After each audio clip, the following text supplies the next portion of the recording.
ومن يظلم منكم نذقه عذابا كبيرا. والخطاب موجه ذاك جمهرة المفسرين قال خطاب موجه للمؤمنين.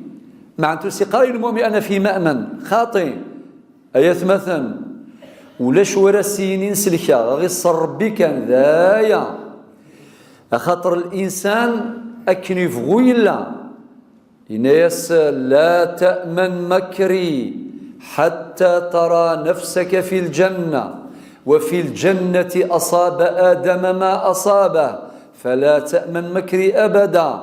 ربي سبحانه جرفك من الله سورة الملك الذي خلق الموت والحياة ليبلوكم أيكم أحسن عملا. سورة البقرة الآية 155 156 ولنبلونكم بشيء من الخوف والجوع ونقص من الأموال والأنفس والثمرات وبشر الصابرين الذين إذا أصابتهم مصيبة قالوا إنا لله وإنا إليه راجعون.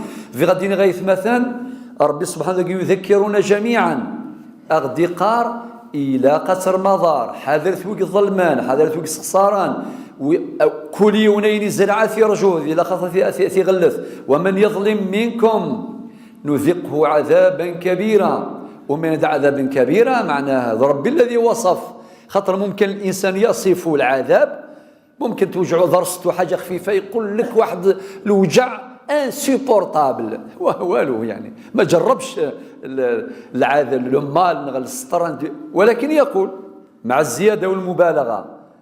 ولكن ربي سبحانه إذا وصف العذاب بذلك فوصفه حق وصدق نذقه عذابا كبيرا.